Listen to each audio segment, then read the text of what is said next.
Hello friends, welcome back to our channel. कैसे हो आप सब? आई होप आप सब अच्छे होंगे और आप सबकी पढ़ाई भी अच्छी चल रही है।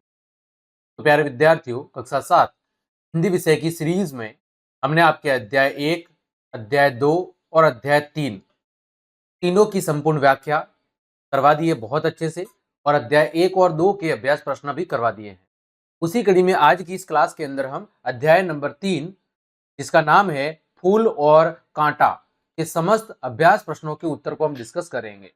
चैप्टर की व्याख्या मैंने बहुत अच्छे से करवा दी है, वो आपको चैनल के ऊपर मिल जाएगी, या फिर वीडियो के डिस्क्रिप्शन में मैं उसकी लिंक दे दूंगा, वहां से भी आप चैप्टर की व्याख्या को अच्छे से देख सकते हैं।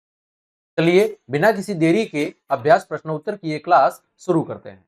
देखें पहला प्रश्न, जो कि आपके मेरी समझ से आधारित प्रश्न है। दिया गया है यहां पर पहला प्रश्न, कविता के आधार पर नीचे दिए गए प्रश्नों का सटीक उत्तर कौन सा है।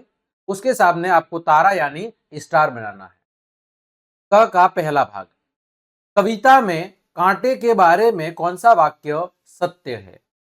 प्रश्न क्या कह रहा है? कविता के अंदर कांटे के बारे में जो वाक्य कहा गया है, उसमें से यहां पर कौन सा वाक्य सत्य है, वो आपको यहां पर बताना है। देखो, पहला कथन है कि कांटा अपने आसपास की सुगंध को नष्ट करता है। कांटा है वो अपने आसपास की सुगंध को नष्ट करता है। ये कथन बिल्कुल गलत है, ऐसा पाठ में नहीं कहा गया। फिर दूसरा है, कांटा तितलियों और भौरों को आकर्षित करता है। ये भी गलत है। तीसरा कथन है, कांटा उंगलियों को छेदता है और वस्त्र को फाड़ देता है। ये कथन बिल्कुल सही है। तो यहां पर इसके सामने आप क्या बनाएंगे? तारा बना देंगे। तो कथन नंबर जो 3 है वो आपका सही है। आगे बढ़े, क का दूसरा, कविता में फूल और कांटे में समानताओं और विभिन्नताओं का उल्लेख किया गया है। कविता के अंदर फूल और कांटे में क्या समानता है और दोनों के बीच में क्या विभिन्नता है, क्या अंतर है, उसको बताया गया है।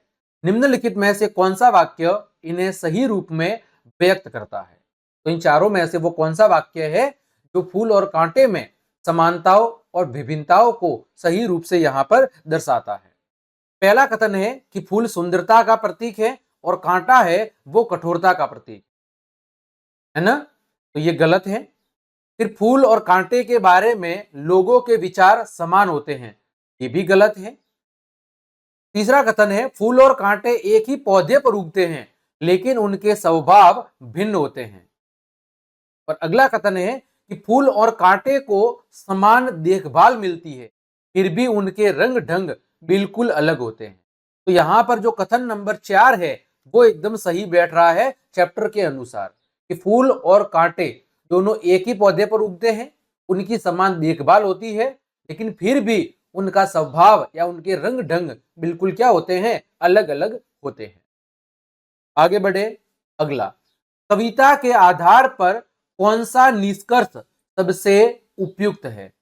प्रश्न क्या कह रहा है? कविता के आधार पर यहां पर इन 4 वाक्यों में से कौन सा वाक्य है जो कविता के संदेश को या निष्कर्ष को बहुत अच्छे से बताता है। व्यक्ति का कुल, कुल का मतलब है यहां पर वंश, जिसमें वो जन्म लेता है। व्यक्ति का कुल या वंश ही उसके सम्मान का आधार होता है, बिल्कुल गलत बात है। व्यक्ति के कार्यों के कारण ही लोग उसका सम्मान करते हैं, ये बात सही है। तो यहां पर आप स्टार बना लेंगे।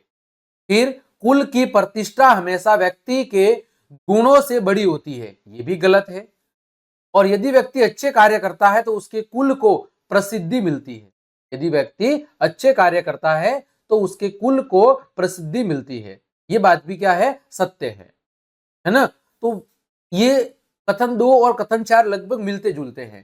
तो यहां पर जो अध्याय का मुख्य सारांश है वो कथन नंबर 2 है, कि व्यक्ति के कार्यों के कारण ही लोग उसका सम्मान करते हैं, न कि उसके कुल की वजह से, है ना। वो भले ही किसी भी कुल या वंश में उसने जन्म लिया हो, लेकिन यदि उसके कर्म अच्छे हैं तो निश्चित रूप से लोग उसका सम्मान करेंगे। लेकिन यदि किसी व्यक्ति ने बहुत बड़े कुल में जन्म लिया है, लेकिन उसका यदि व्यवहार सही नहीं है, उसके कार्य सही नहीं है, तो लोग उसका सम्मान कभी भी नहीं करेंगे। तो कथन नंबर 2 है वो बिल्कुल सही है। आगे देखो, कविता के अनुसार निम्नलिखित में से कौन सा कथन बड़प्पन के लिए सर्वाधिक उपयुक्त है। कविता के अनुसार निम्नलिखित में से कौन सा कथन बड़प्पन, बड़प्पन का मतलब होता है बड़े होने का भाव, बड़े होने का भाव, या इसी को कह सकते हैं हम, क्या कह सकते हैं, श्रेष्ठत्व, कि जो अपने आप को श्रेष्ठ मानता है। तो कविता के अनुसार निम्नलिखित में से कौन सा कथन बड़प्पन के लिए सबसे ज्यादा उपयुक्त है, वो बताना है। देखो, पहला कथन है धन दौलत और ताकत से व्यक्ति के बड़प्पन का पता चलता है, बिल्कुल गलत। दूसरा है कुल के बड़प्पन की प्रशंसा व्यक्ति की कमियों को ढक देती है, बिल्कुल गलत। तीसरा है बड़प्पन व्यक्ति के गुणों, स्वभाव और कर्मों से पहचाना जाता है, ये बात बिल्कुल सही है, तो यहां पर आप स्टार बना लेंगे। फिर अगला, कुल का नाम व्यक्ति में बड़प्पन की पहचान का मुख्य आधार है, ये भी गलत है। तो कथन नंबर जो 3 है आपका, वो बिल्कुल सही है, कि जो बड़प्पन है, बड़े होने का जो भाव है, वो व्यक्ति के गुणों, उसके स्वभाव और कर्मों से ही पहचाना जाता है। ठीक, आगे बढ़े, आगे बात करते हैं ख की। ख प्रश्न यहां पर कह रहा है, हो सकता है कि आपके समूह के साथियों ने अलग अलग या एक से अधिक उत्तर चुने हो।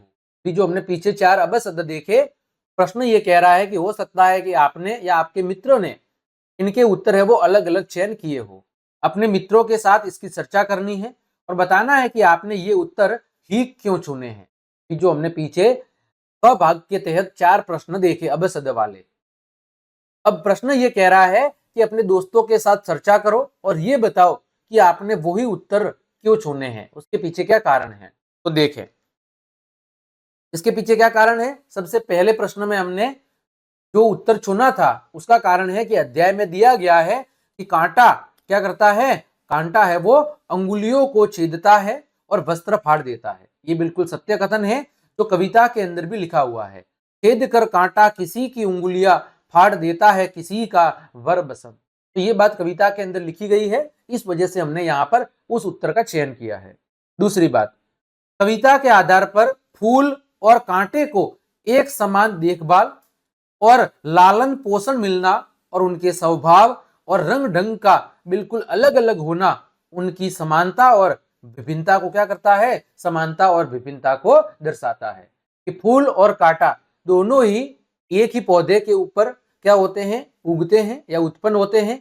एक ही पौधे से उन्हें पोषण मिलता है, एक ही पौधे से उन्हें खाद बीज और अन्य पोषक तत्व भी मिलते हैं, लेकिन फिर भी उनका स्वभाव और रंग ढंग दोनों चीजें क्या होती है, अलग अलग होती है। आगे बात करें तीसरा, तीसरा हमने क्या देखा कि कविता के आधार पर जो फूल है वो अपनी सुगंध, निराले रंगों और कोमलता की वजह से सबके मन को प्रसन्न करता है और सबके मन को भाता है और देवताओं के सिर पे चढ़ता है। जबकि जो कांटा है वो अपनी कठोरता के कारण सबकी आंखों के अंदर क्या होता है, खटकता है। यही कारण है कि फूल और कांटे एक ही पौधे में उगते हैं, परंतु उस पौधे को पहचान किससे मिलती है, फूल से मिलती है, न कि कांटे से। सभी लोग उसके फूलों की प्रशंसा करते हैं, न कि कांटों की। और चौथे में, एक ही पौधे पर उगने वाले फूल और कांटे में से फूल के गुण, फूल के स्वभाव और कर्म के आधार पर फूल की प्रशंसा होती है, तथा कांटे के गुण, स्वभाव और कर्म के कारण उसकी क्या होती है, आलोचना होती है, बुराई होती है। अर्थात सीधी सी बात है कि जो बड़प्पन है वो व्यक्ति के गुणों, उसके स्वभाव और कर्मों से पहचाना जाता है, न कि उसने कहां पर जन्म लिया है उस बात से, वो किस पौधे पर है उस बात से कोई फर्क नहीं पड़ता है। बड़प्पन व्यक्ति के गुणों, स्वभाव और कर्मों से ही पहचाना जाता है। जिस तरह फूल है वो अपने गुण, स्वभाव और कार्य के कारण या कर्म के कारण क्या किया जाता है, पहचाना जाता है और उसकी प्रशंसा की जाती है। ठीक, आगे बढ़े हम। अगला भाग है पंक्तियों पर चर्चा आधारित प्रश्न। कौन से प्रश्न, पंक्तियों पर चर्चा आधारित प्रश्न। तो है, मेह उन पर है बरसता एक सा, एक सी उन पर हवाएं है बही, पर सदा ही यह दिखाता है हमें ढंग उनके एक से होते नहीं। तो इन पंक्तियों को आपको क्या लिखना है, इन पंक्तियों का आपको अर्थ यहां पर बताना है। देखो, मेह का मतलब क्या है, मेह का मतलब है यहां पर बादल या वर्षा से है ना। मेह उन पर है बरसता एक सा, एक सी उन पर हवाएं है बही, पर सदा ही यह दिखाता है हमें, ढंग उनके एक से होते नहीं। मतलब इन पंक्तियों का अर्थ यह है कि बारिश और हवाएं फूल और कांटों दोनों के ऊपर समान रूप से बरसती है और बहती है। कि बारिश वो भी फूल और कांटों पर समान रूप से बरसती है और हवाएं भी फूल और कांटे दोनों के लिए समान रूप से बहती है, लेकिन फिर भी दोनों का स्वभाव और व्यवहार क्या होता है, अलग अलग होता है। ये पंक्तियां क्या कह रही है कि बारिश और हवाएं फूल और कांटों दोनों पर समान रूप से बरसती है और बहती है, लेकिन फिर भी उनका स्वभाव और व्यवहार दोनों चीजें क्या होती है, दोनों चीजें है वो अलग अलग होती है। ठीक, आगे बढ़े हम। वह पंक्ति है, किस तरह कुल की बड़ाई काम दे, जो किसी में बड़प्पन में कसूर। इस तरह कुल की बड़ाई काम दे, जो किसी में बड़प्पन में कसूर। इस पंक्ति का मतलब क्या है कि यदि किसी व्यक्ति के अंदर बड़प्पन यानी बड़े होने का गुण, बड़े होने का भाव या श्रेष्ठत्व और अच्छे गुण नहीं है, तो उसके कुल की महानता का कोई महत्व नहीं है।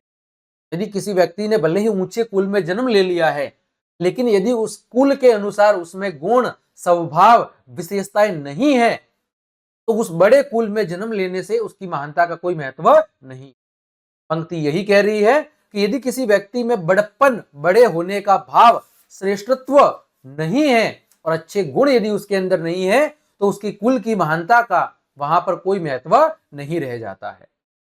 आगे बढ़े, सोच विचार के लिए आधारित प्रश्न।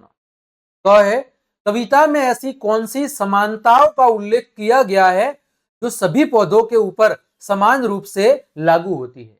प्रश्न क्या कह रहा है, कविता के अंदर ऐसी कौन सी समानताओं का उल्लेख किया गया है जो सभी पौधों के ऊपर क्या होती है, जो सभी पौधों के ऊपर एक समान रूप से लागू होती है। अब वो विशेषता कौन कौन सी है जिनका अध्याय के अंदर जिक्र किया गया है। तो कविता के अंदर कहा गया है कि फूल और कांटा दोनों एक ही जगह पर जन्म लेते हैं, एक ही पौधा उन्हें पालता है, चांद भी उन पर एक जैसी चांदनी डालता है, बारिश भी उन पर एक समान बरसती है और हवाएं भी उन पर एक जैसी ही बहती। कविता के अंदर ये चीजें बताई गई है कि फूल और कांटा ये दोनों एक ही जगह पर जन्म लेते हैं, एक ही पौधा उन्हें पालता है यानी उनका पालन पोषण करता है, चांद है वो एक समान चांदनी उनके ऊपर बिखेरता है, बारिश उनके ऊपर एक समान बरसती है, हवाएं भी उन पर एक जैसी बहती है, लेकिन फिर भी उनके गुण और स्वभाव है वो अलग अलग होते हैं। आगे देखो ख पंक्ति, आपको फूल और कांटे के स्वभाव में मुख्य रूप से कौन सा अंतर दिखाई दिया। आपको फूल और कांटे के स्वभाव में मुख्य रूप से कौन सा अंतर है वो दिखाई दिया है। तो कविता के अनुसार जो फूल है वो दूसरों को खुशबू और रंग देते हैं, दूसरों को खुशबू और रंग देते हैं यानी अपनी सुगंधता, अपनी मोहकता से लोगों के मन में वो बस जाते हैं, सभी लोगों के मन को वो भाते हैं और देवताओं के सिर पर चढ़ाए जाते हैं। जबकि जो कांटा है वो सबको चुभता है, यानी सबके मन को बुरा लगता है और क्या देता है, सबको वो तकलीफ देता है। इस वजह से सभी लोग उससे क्या करते हैं, नफरत करते हैं। ठीक, फूल है वो दूसरों को खुशबू देता है और रंग देता है, इसी वजह से वो सबके मन को भाता है। लेकिन जो कांटा है वो सबको चुभता है और सबको तकलीफ देता है, इस वजह से वो सभी लोगों के लिए क्या है, अप्रिय है, बुरा है। आगे बात करें, मिलकर करे मिलान आधारित प्रश्न। कौन से प्रश्न, मिलकर करे मिलान आधारित प्रश्न। सबसे पहले दया, दया किससे संबंधित है, यहां पर दया है वो संबंधित है फूल से, संबंधित है फूल से। फिर स्वार्थ, स्वार्थ किससे संबंधित है, कांटे से। फिर अच्छाई, अच्छाई किससे संबंधित है, फूल से। सुख, सुख किससे संबंधित है, फूल से। सुंदरता किससे संबंधित है, फूल से। कोमलता किससे संबंधित है, फूल से। आनंद किससे संबंधित है, फूल से। परोपकार किससे संबंधित है, फूल से। प्रेम किससे संबंधित है, फूल से। बुराई किससे संबंधित है, कांटे से। दुख किससे संबंधित है? कांटे से। कठोरता किससे संबंधित है? कांटे से। प्रसन्नता किससे रिलेटेड है? फूल से। और पीड़ा किससे रिलेटेड है? तो पीड़ा भी रिलेटेड है आपकी कांटे से। तो यहां पर हमने क्या जाना कि जो फूल है, फूल दया का प्रतीक है, अच्छाई का प्रतीक है, सुख का, सुंदरता का, कोमलता का, आनंद का, परोपकार का, प्रेम का और प्रसन्नता का प्रतीक है। वहीं पर कांटा किसका प्रतीक है? कांटा है वो स्वार्थ का, बुराई का, दुख का, कठोरता का और पीड़ा का प्रतीक है, जो हमने चीजें कविता के अंदर पढ़ी थी। आगे बात करें, सोच विचार के लिए प्रश्न क है, कविता में ऐसी कौन कौन सी समानताओं का उल्लेख किया गया है जो सभी पौधों के ऊपर समान रूप से लागू होती है? प्रश्न क्या कह रहा है? कविता में ऐसी कौन सी समानताओं का जिक्र किया गया है जो सभी पौधों के ऊपर समान रूप से क्या होती है? सभी पौधों के ऊपर समान रूप से लागू होती है, वो आपको यहां पर बताना है ना। कविता के अंदर ऐसी कौन कौन सी विशेषताएं बताई गई है जो सभी पौधों के ऊपर समान रूप से लागू होती है? देखें, कविता में बताया गया है कि चांदनी, बादल का जल और हवा सभी पौधों के लिए एक समान होते हैं। फूल और कांटा दोनों एक ही पौधे पर जन्म लेते हैं, यानी उन्हें एक जैसा ही परिवेश या वातावरण मिलता है। कविता में यह बताया गया है कि चांद की चांदनी, बादलों का जल और हवा ये सभी पौधों के लिए एक समान होते हैं। फूल और कांटा दोनों एक ही पौधे पर जन्म लेते हैं, उन्हें एक ही पौधे से क्या मिलता है? पोषण मिलता है, उन्हें एक जैसा ही परिवेश मिलता है, लेकिन फिर भी वो दोनों क्या है? फिर भी दोनों वो अलग अलग है। आगे देखो ख, आपको फूल और कांटे के स्वभाव में मुख्य रूप से कौन सा अंतर दिखाई दिया? आपको फूल और कांटे के स्वभाव में मुख्य रूप से कौन सा अंतर दिखाई दिया वो बताना है। देखो, फूल और कांटे के स्वभाव में मुख्य अंतर है वो है फूल सबको कोमलता, सुगंध और खुशी प्रदान करता है। जो फूल है वो सभी को कोमलता, सभी को सुगंध और खुशी प्रदान करता है, जबकि जो कांटा है वो दूसरों को केवल कष्ट देता है, उंगलियों को छेदता है और कपड़ों को फाड़ देता है। यानी जो फूल है वो खुशी का प्रतीक है और जो कांटा है वो यहाँ पर दुख का प्रतीक बताया गया है। डियर, आगे बढ़े।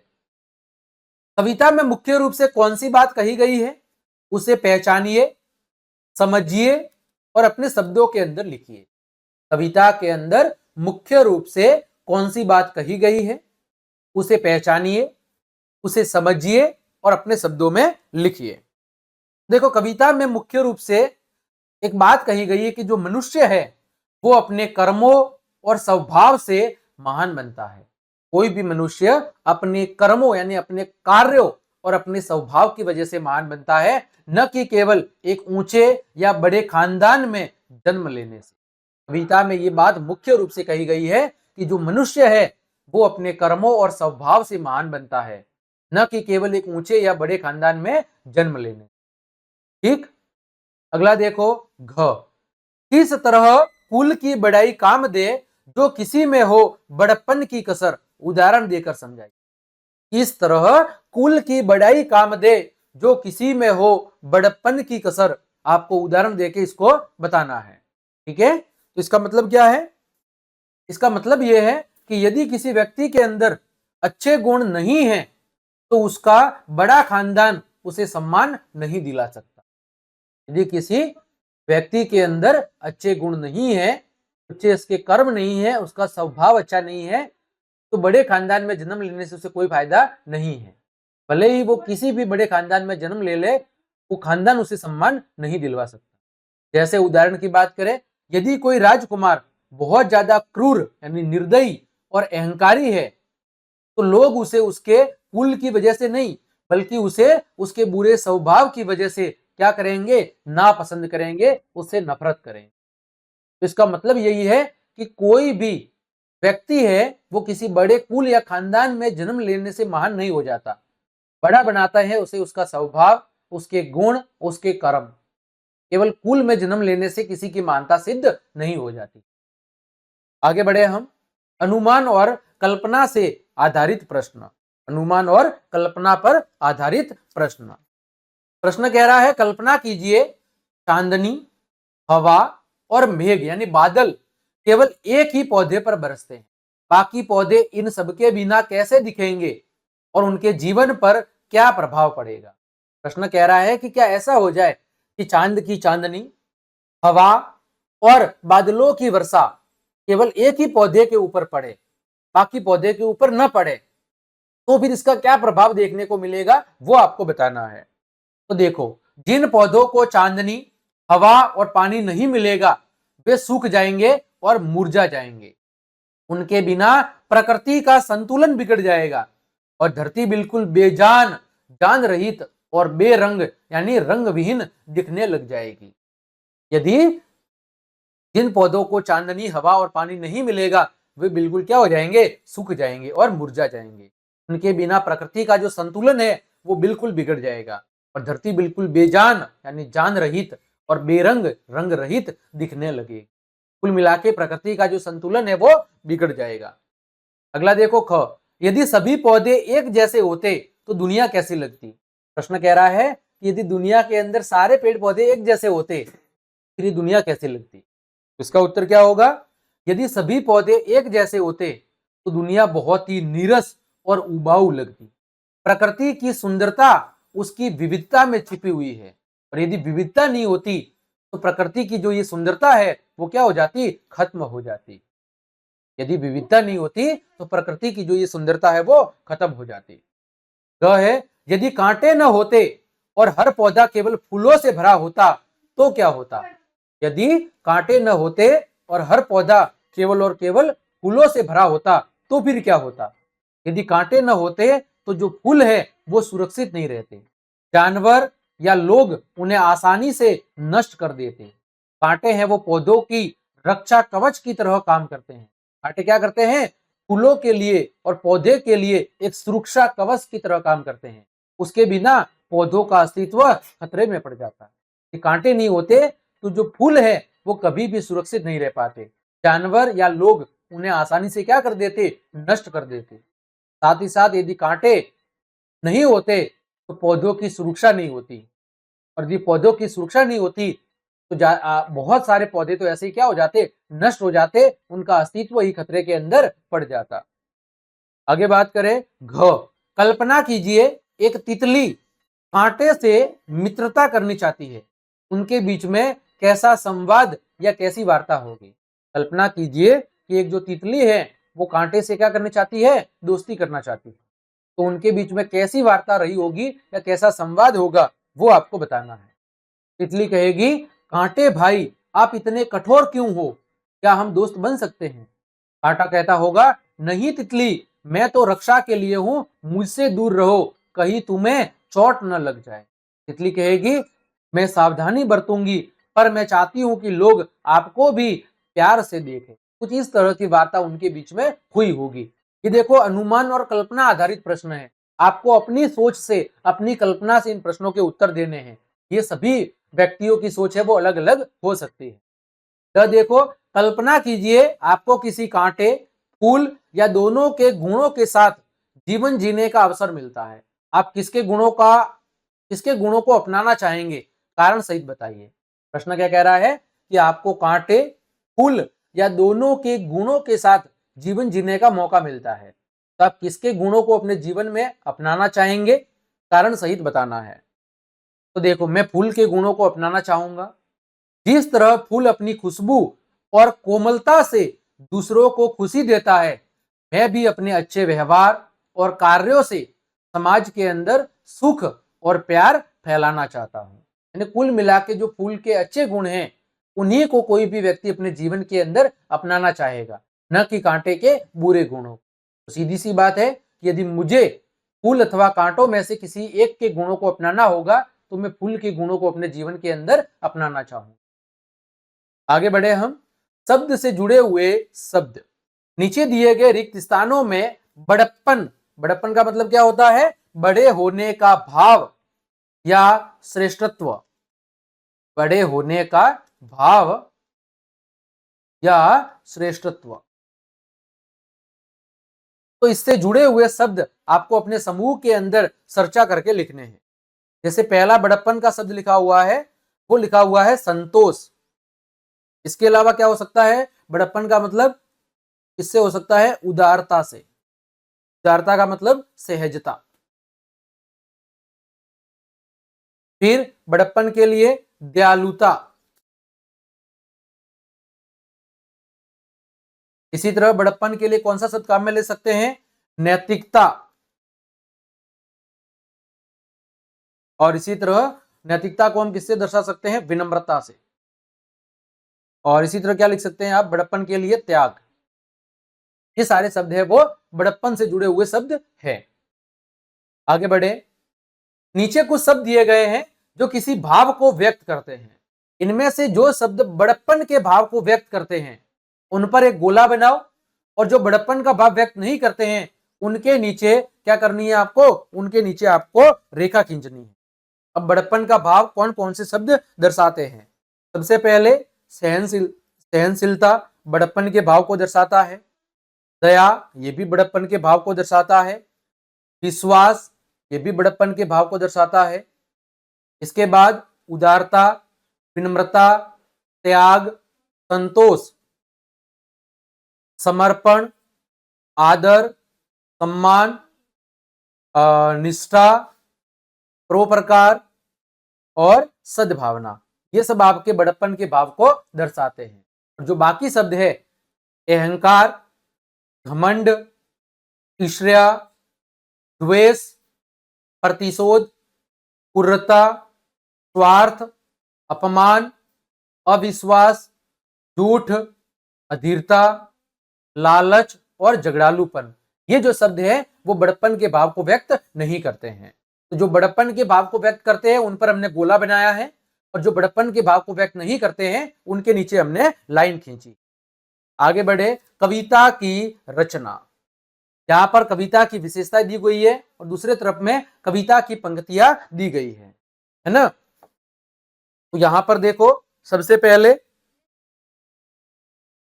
कि एक ही वर्ण से शुरू होने वाले दो शब्द एक ही पंक्ति में साथ साथ आए हैं। प्रश्न क्या कह रहा है? प्रश्न कह रहा है कि एक ही वर्ण से शुरू होने वाले दो शब्द एक ही पंक्ति के अंदर दो बार आए हैं। तो देखो यहां पर वो कौन से शब्द हैं? एक तो है आपका दूसरे के अंदर, एक ही वर्ण से शुरू होने वाले दो शब्द है एक ही पंक्ति में साथ साथ आए हैं। देखो यहां पर जैसे अपना और अनूठा, अ से शुरू हो रहे हैं और एक साथ आए हैं। इसी तरह यहां पर पहले के अंदर भी कुल और की, है ना, तो यहां पर क और क आया है, तो ये दोनों पहले से संबंधित है। फिर दूसरा है मुहावरे का प्रयोग किया गया है। का प्रयोग किया गया है मुहावरे का, ये यहां पर है कि है खटकता एक सबकी आंख में, दूसरा है सोता सूर शीश पर, यानी आंखों में खटकना, है ना, ये एक तरह का मुहावरा है। तीसरा है प्रश्न पूछा गया है। प्रश्न पूछा गया है, तो प्रश्न कहां पूछा गया है? किस तरह कुल की बढ़ई काम दे, यानी पहले की पंक्ति के अंदर। फिर चौथा है प्राकृतिक वस्तुओं, पेड़ पौधों में मानवीय कार्यों और भावनाओं का वर्णन किया गया है। वो कहां पर किया गया है सदा देता कली काजी खिला, यहां पर प्रकृति की सुंदरता का वर्णन किया गया है। पांचवा, एक दूसरे के विपरीत अर्थ वाले शब्दों का प्रयोग होता है। वो कहां पर प्रयोग किया गया है? वो किया गया है तीसरे वाक्य के अंदर। तो चौथे का पांचवा छठा होगा और पांचवे का हो जाएगा तीसरा। फाड़ देता है किसी का वर वचन, तो यहां पर एक तो फाड़ देना और एक किसी का वर वचन, है ना, फाड़ देता है किसी का वर वचन, तो ये एक दूसरे के विपरीत शब्द यहां पर काम में लिए गए हैं। ठीक है डियर, आगे बात करें कविता का सौंदर्य। नीचे कुछ कविता की पंक्तियां दी गई है, इनमें कुछ शब्द हटा दिए गए हैं। कोष्टक में दिए गए शब्दों में से सही शब्द को चुनकर पंक्ति को पूरा करो जो कविता के अंदर जच रहे हैं। जैसे पहला है जन्म लेते जग में, है जन्म लेते जगह में एक ही पौधा उन्हें है पालता, एक ही पौधा उन्हें ही पालता, रात में उन पर चमकता, यहां पर क्या आएगा, रात में उन पर चमकता चांद भी, रात में उन पर चमकता चांद भी एक सी चांदनी है डालता। तो पहली खाली जगह में रात आ जाएगा, दूसरी में आ जाएगा चांद। आगे देखो, मेह उन पर है बरसता एक सा, एक सी उन पर हवाएं है बही, एक सी उन पर हवाएं है बही, पर सदा ही यह दिखाता है हमें ढंग उनके एक से होते नहीं। तो यहां पर हमें सही शब्द को भरना था। अगला, अपने समूह में चर्चा करके पता लगाए कि कौन सा शब्द रिक्त स्थानों में सबसे अधिक साथियों को जच रहा है और क्यों।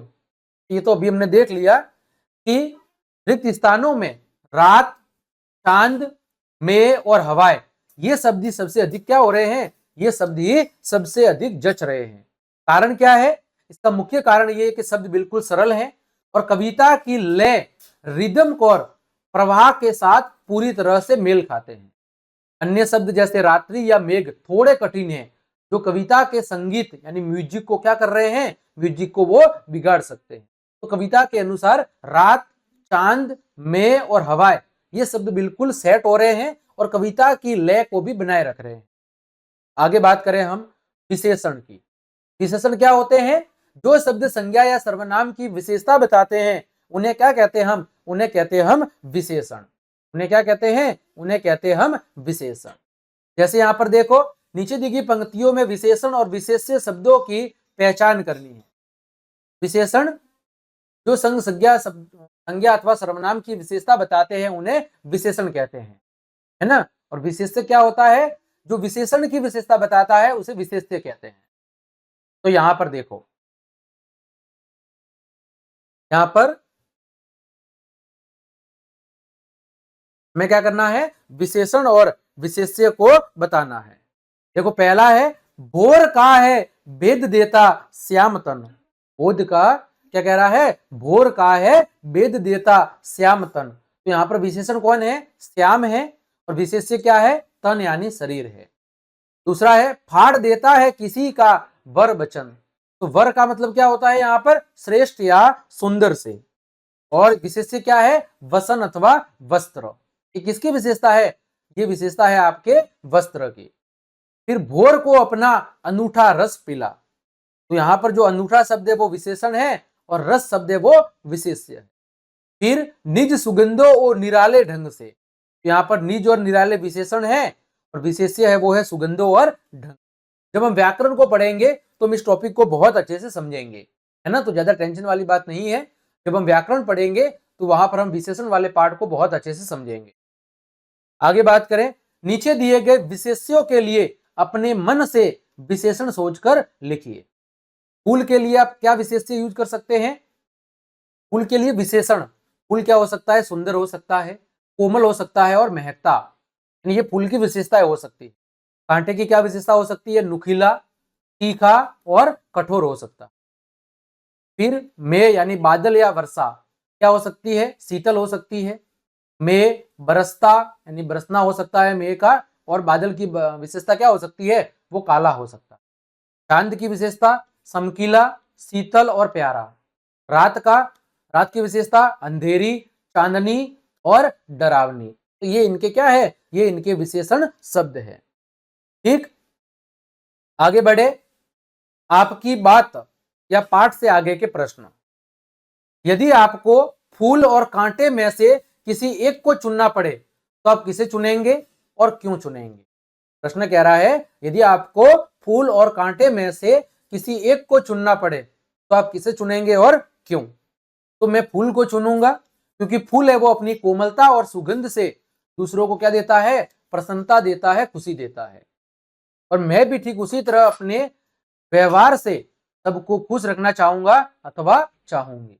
तो कुल मिला के यहाँ पर फूल के जो गुण है, फूल का जो स्वभाव है, उसकी जो सुंदरता है, उसका जो महत्व है, उसका बखान किया गया है। और कोई भी व्यक्ति अपने जीवन में फूल की ही विशेषताओं को अपनाना चाहेगा, न कि कांटे की बुरी विशेषताओं को।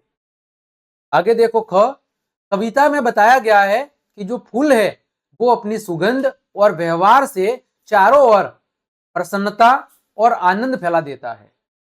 आप अपने मित्रों या परिवार के जीवन में प्रसन्नता, खुशी लाने के लिए क्या क्या करते हैं वो आपको बताना है। कविता में बताया गया है कि जो फूल है वो अपनी सुगंध और व्यवहार से चारों ओर प्रसन्नता और आनंद फैला देता है। तो आप अपने मित्रों या परिवार के जीवन में प्रसन्नता यानी खुशी लाने के लिए क्या क्या करते हैं वो आपको बताना है।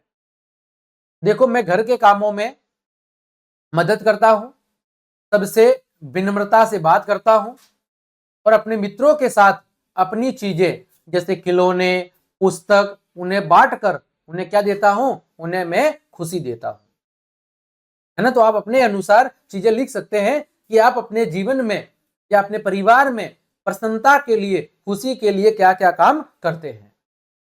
अगला देखो, ग, फूल और कांटे एक दूसरे से बिल्कुल भिन्न होते हैं, अलग होते हैं, फिर भी साथ साथ पाए जाते हैं। अपने आसपास से ऐसे अन्य उदाहरण आपको देने हैं। फूल और कांटे दोनों एक दूसरे से बिल्कुल अलग अलग है, फिर भी वो एक साथ पाए जाते हैं। अपने आसपास से आपको ऐसे कुछ और उदाहरण यहाँ पर देने हैं जो बिल्कुल एक दूसरे से अलग अलग है लेकिन फिर भी साथ साथ पाए जाते हैं।